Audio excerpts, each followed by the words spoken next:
وعلیکم السلام ورحمۃ اللہ وبرکاتہ۔ ایک حدیث فارورڈ کی گئی ہے جس کا عنوان ہے مشکل کشا نبی۔ اعوذ باللہ من الشیطان الرجیم۔ نیچے کا ذیلی عنوان ہے صحابہ کا عقیدہ کہ ہمارا نبی مشکل کشا ہے، اور حدیث ذکر کی گئی ہے جس کا ترجمہ میں پڑھتا ہوں۔ حضرت انس بن مالک فرماتے ہیں رضی اللہ عنہ، جب جناب رسول اللہ صلی اللہ علیہ وسلم نماز فجر سے فارغ ہوتے تو اہل مدینہ اپنے برتنوں میں پانی بھر کر لے آتے۔ آپ صلی اللہ علیہ وسلم ہر ایک کے برتن میں اپنا مبارک ہاتھ ڈالتے۔ اگر سردی کا موسم بھی ہوتا تب بھی آپ اپنا مبارک ہاتھ برکت کے لیے ان کے پیالوں میں ڈالتے۔ مسلم شریف اور مسند احمد۔ اس میں کہاں مشکل کشائی کا ذکر ہے؟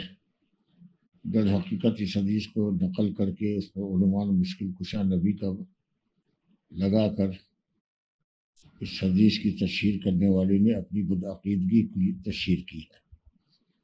مشکل کشا اللہ سبحانہ وتعالی امن یجیب المضطر اذا دعاه ویکشف السوء ویجعلکم خلفاء الارض االہ مع اللہ قلیلا ما تذکرون۔ مضطر کی پریشانی کو دور کرنے والا اللہ کے سوا کوئی بھی نہیں۔ اس عقیدے کا اقرار اہل مکہ کو بھی تھا۔ مشکل کشائی نبی کا کام نہیں۔ ہاں، وہ امور جن میں ہم ایک دوسرے کے کام آتے ہیں، کسی کی پریشانی کو ہم اگر کم کر سکتے ہیں اور ہمارے بس میں ہے تو یہ کام من باب التعاون ہم ایک دوسرے کے لیے کرتے ہیں اور کرنا چاہیے، ایک دوسرے کے کام آنا چاہیے۔ لیکن اس خدمت کو جو ہم ایک دوسرے کے لیے کرتے ہیں مشکل کشائی سے تعبیر نہیں کیا جاتا۔ ایسی مشکل جس کو دور کرنے پر اللہ کے سوا کوئی قادر نہ ہو، اس میں دوسرے کو مشکل کشا سمجھنا اور مشکل کشائی کی آرزو رکھنا، یہ شرک، کھلا ہوا شرک ہے اور شرک اکبر ہے۔ امام مسلم رحمۃ اللہ علیہ نے اس حدیث کے اوپر باب قائم کیا ہے، باب التبرک بالنبی صلی اللہ علیہ وسلم و آثارہ۔ نبی صلی اللہ علیہ وسلم کی ذات گرامی اور آپ کے آثار سے تبرک حاصل کرنا، آپ کے پسینے سے، آپ کے ہاتھ سے، آپ کے لعاب دہن سے، آپ کے بالوں سے لوگ تبرک حاصل کرتے تھے۔ آپ کے اعضائے وضو سے گرنے والے پانی کو برکت والا پانی سمجھ کر اپنے بدن پر ملتے تھے۔ ام سلیم رضی اللہ عنہ آپ کے پسینے کو اپنی عطر کی شیشی میں ٹپکایا کرتی تھی، اور آپ کی انگلیوں سے چشمے نکلا کرتے تھے۔ جب پانی قلیل ہوتا اور لوگوں کو پانی کی کمی کا شدت سے احساس ہوتا یا شدت سے شدید ضرورت ہوتی پینے کے لیے اور اپنے جانوروں کو پلانے کے لیے، ایسے معجزات کئی مواقع پر ظاہر ہوئے۔ یہ نبی صلی اللہ علیہ وسلم کا معجزہ تھا، اور یقیناً نبی صلی اللہ علیہ وسلم کی ذات بابرکات تھی۔ اللہ نے آپ کو بڑا برکت بنایا تھا، اور یہ چیز صرف آپ ہی کے ساتھ خاص تھی۔ یہ کام ابو بکر و عمر عثمان و علی رضی اللہ عنہم اجمعین سے کسی نے نہیں کیا۔ تو نبی صلی اللہ علیہ وسلم کی ذات بابرکات تھی، اور یہ تبرک نبی صلی اللہ علیہ وسلم کی ذات کے ساتھ خاص تھا۔ قرآن مجید کی آیات کے ساتھ ہے کہ آپ اس کو پڑھیں اور اس سے کسی کو دم کرے تو شفا ملے گی۔ تو اسی طریقے سے نبی کریم صلی اللہ علیہ وسلم کا لعاب دہن لوگوں کے لیے شفا ہوتا تھا۔ یہ ہے تبرک بالنبی صلی اللہ علیہ وسلم۔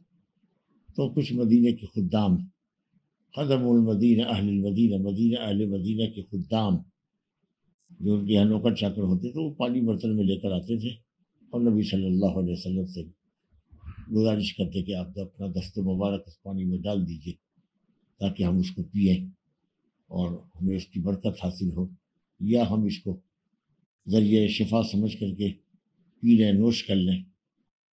تو یہ سب چیزیں نبی صلی اللہ علیہ وسلم کے ساتھ تھی جو آپ کے ساتھ چلی گئی۔ لیکن یہ کہ صاحب آپ مشکل کشائی فرماتے ہیں اور آپ کے جانے کے بعد بھی آپ مشکل کشا ہیں، نہ آپ تب مشکل کشا تھے نہ اب مشکل کشا ہے۔ لیکن ہاں، آپ کے لعاب دہن میں اللہ نے شفا رکھی تھی، اللہ تعالیٰ نے آپ کے پسینے کو بابرکت بنایا تھا، آپ کے اعضا سے گرنے والے پانی لوگوں کے لیے بابرکت تھے، لوگ اس کو تبرک سمجھ کر کے اپنے چہرے پر ملا کرتے تھے۔ یہ تو نبی صلی اللہ علیہ وسلم کے ساتھ یہ عمل خاص تھا، اس بات کا تو ہمیں اعتراف ہے اور یہ عقیدہ بھی ہے ہمارا۔ لیکن اس سے نبی صلی اللہ علیہ وسلم کو مشکل کشا سمجھنا کہ آپ لوگوں کی مشکل کشائی فرماتے تھے، ان کی پریشانیوں کو دور فرماتے تھے، یہ انتہائی بدعقیدگی ہے اور کفری عقیدہ ہے۔ اور جس نے بھی اس حدیث کے اوپر یہ ہیڈنگ قائم کی ہے، اس کو اللہ سے ڈرتے ہوئے کم سے کم مسلم شریف دیکھ لینا چاہیے تھا کہ اس حدیث کے اوپر کون سا باب اور کیا عنوان قائم کیا گیا ہے، تاکہ وہ نہ وہ خود گمراہ ہوتا نہ دوسروں کو گمراہ کرتا۔ نعوذ باللہ من ذالک، ھذا ما عندی واللہ اعلم بالصواب۔ نبی صلی اللہ علیہ وسلم کا اس سے تواضع کا پتہ چلا کہ آپ کتنے متواضع تھے، جو کچھ کہتا آپ کر دیتے تھے اگر گناہ کا کام نہیں ہوتا۔ نبی کریم صلی اللہ علیہ وسلم امت کی دلجوئی کی خاطر اپنی ذات پر تکلیف تک برداشت کر لیتے تھے۔ سخت جاڑے میں آپ سمجھ سکتے ہیں کہ پانی جب ٹھنڈا ہوتا ہے، برفیلا ہوتا ہے، اس میں ہاتھ ڈالنا کتنا تکلیف دہ عمل ہے، لیکن پھر بھی اگر کوئی گزارش کرتا کہ یا رسول اللہ آپ اپنا دست مبارک اس میں ڈال دیجیے تو آپ اس کو بھی برداشت کرتے۔ تو یہ تھا نبی صلی اللہ علیہ وسلم کا تواضع، اخلاق، اور امت سے آپ کی شفقت، اور امت کے لیے اور ان کی دلجوئی کے لیے، ان کی تطیب قلب اور تطیب خاطر کے لیے نبی صلی اللہ علیہ وسلم مشکل سے مشکل عمل کو بھی برداشت کر لیتے تھے۔ فصلی اللہ علیہ نبینا محمد وعلی آلہ وصحبہ وسلم۔